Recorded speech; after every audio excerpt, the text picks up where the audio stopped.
This is a quick overview of the Magic Bullet Juicer slash blender. It's not really a juicer, it's a blender. You can make smoothies out of it, and that's mostly what I'm going to be showing.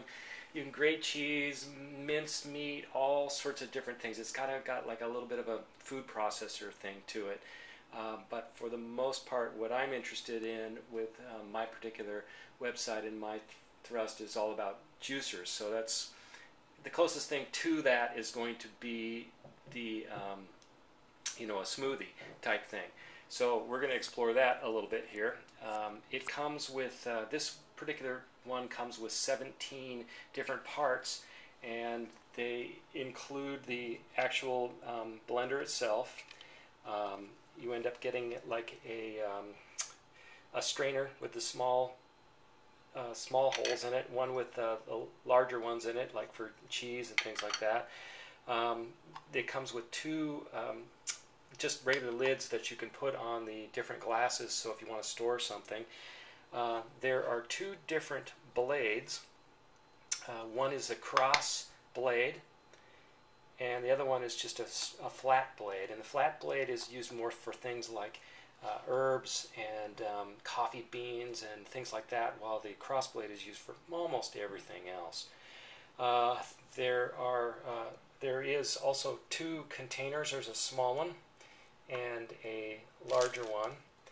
And what I do like about the containers is on the bottom is they sit up real well. It's real easy to put them down. When you put them down, they stay like that rather than falling over, which is nice. There are 4 cups, and each one has a different colored lip guard on it, and that's just so the threads of each cup don't get you in the lip. And that's pretty much it. Oh, except for that there are 4 replacement gaskets. Gaskets you can see go in between on each of the blades. They kind of have to be shoved down inside there. Then that's so that you get a good seal between each container or glass and the actual blade itself. The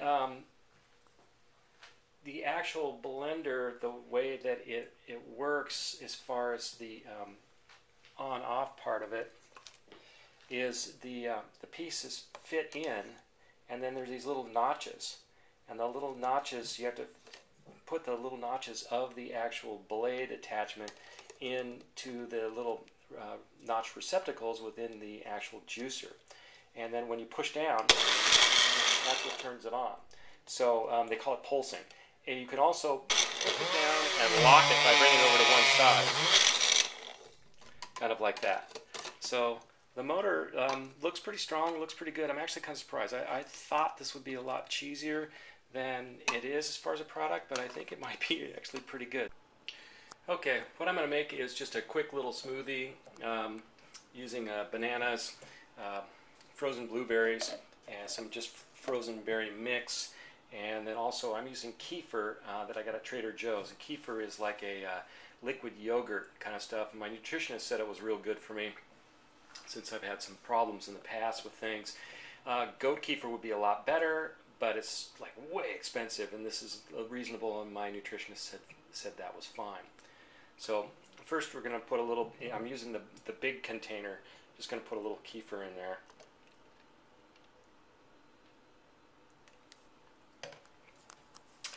And then go ahead and put the banana in there. This banana was kind of big. So then I'm going to dump the blueberries all over the floor. And then dump the rest of the berries. One of the problems I have with this thing, I can tell you already, it's just kind of dinky. I might have stuffed too much stuff in here. I don't know. I guess we'll find out. Okay, now I'm trying to screw the top on right here. Okay, which I have done. Alright, then I just put this sucker in here.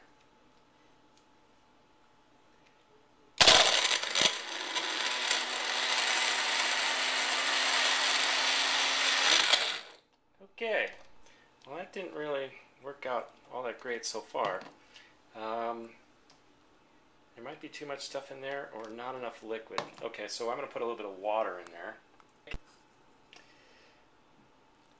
Okay, pouring a little water in. Putting a lot of water in. Oh, what the heck, why not?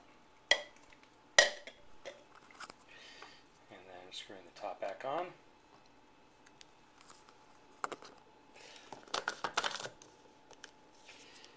And putting it back into the machine. Aha! That worked. So by putting a lot more water or liquid in there than just the keeper by itself, it gets to work pretty well. So now to kind of show how it pulses, you actually do a, you can just push it down. Push it down a little bit like this and it'll pulse. So that's what you use for like grating things and all that different stuff. But seems like it works pretty good. Alright, let's test this thing out. Okay, loosening it and taking the top off. A little hard to do with one hand. It really helps to have two hands. So that looks pretty good. Let me just stick this thing with a knife. Yeah, that's pretty smooth. Wow, that smoothed it out pretty good. Beat it up pretty good. So, but it has been thinned out quite a bit with the water. So, you know, just for a quick run through, just to give you an idea, it looks like it works pretty well. I've heard a lot of different things about these particular juicers, blenders, like they break down and stuff, but I don't know. So far, it looks like it could be pretty darn handy. I already used it to scramble an egg real fast using the Luller guy here, this Luller one, and it was kind of fun. So I'm thinking it's a pretty good device after all. I'm going to do a further review on it a little bit later, but I just wanted to get this one done real quick. So.